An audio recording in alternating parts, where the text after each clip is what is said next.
feels like life has taken this crazy spiral, and I'm 32, and it feels old because we do carry the weight of our grandmothers.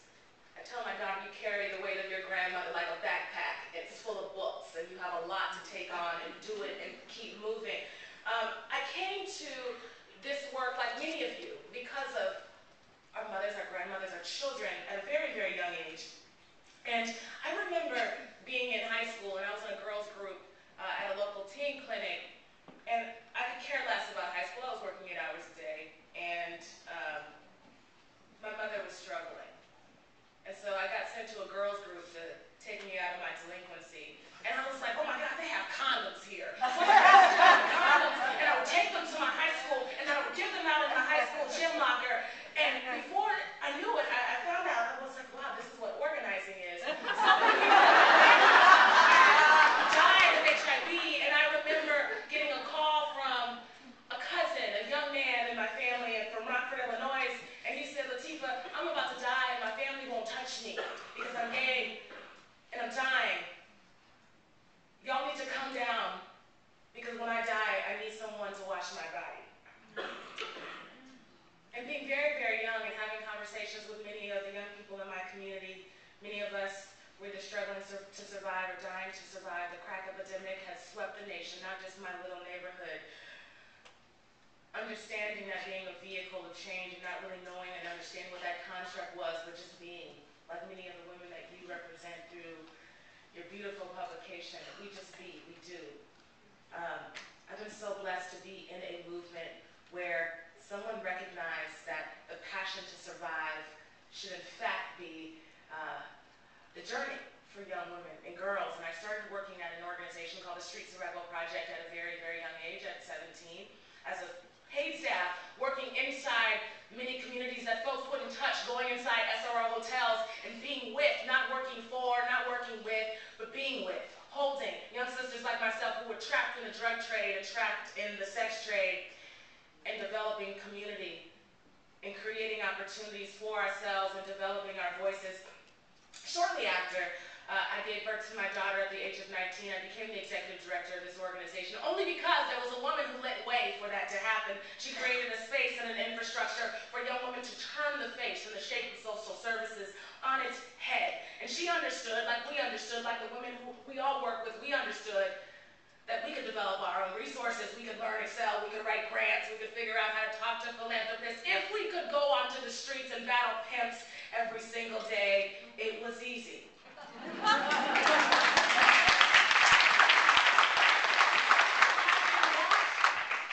Hundreds of young women choose to parent.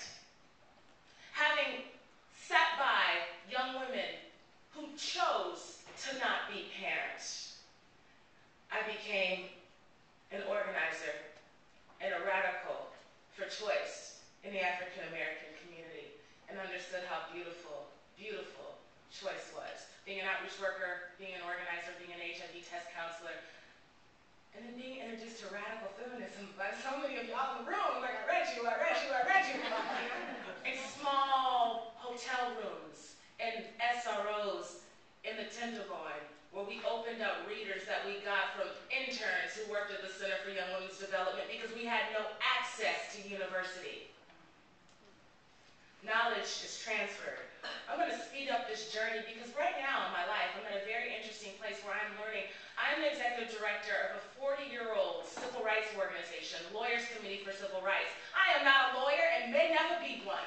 But I tell you this, when I decided to take on this crazy, Herculean act to lead a 40-year-old organization that for so long, the pulses of civil rights as we know it in this movement construct have been, at least in one context, they've been led by men. I understand, because of many of you all, because of the women that we work with and work for and hug and hold, that the very vibration of human and civil rights, these are not only our issues, but we have the burden to bear. So when legislation is not conducive to our needs, when movements are not conducive to our needs, it is women in communities that bear the brunt of anti-poverty legislation, that we bear the brunt when our schools are not integrated, we bear the brunt when our children are murdered by police, and we stand in line for 5 and 6 hours waiting to put money on the books for our sons and our daughters who never committed crimes, but in fact, they are serving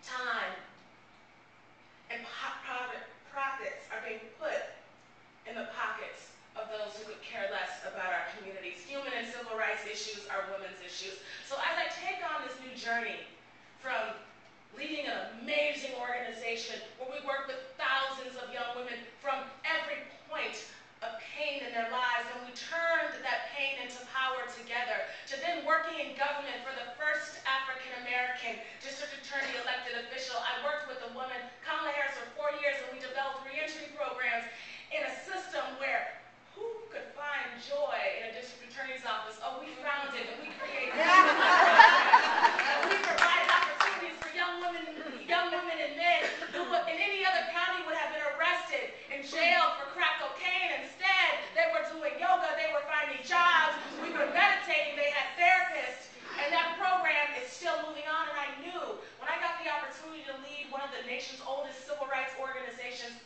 since the passage of the Civil Rights Act, who was I, as a young revolutionary meaning a woman who decides to speak when she wants and decides not to be self-deprecating, a woman who decides to figure out how to blend the context of all that we've learned in our work and take that, again, to the man's world.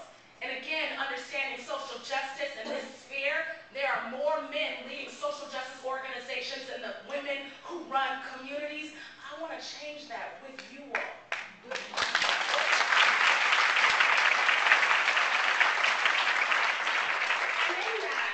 And in his new task of being the first non-attorney at a legal law firm,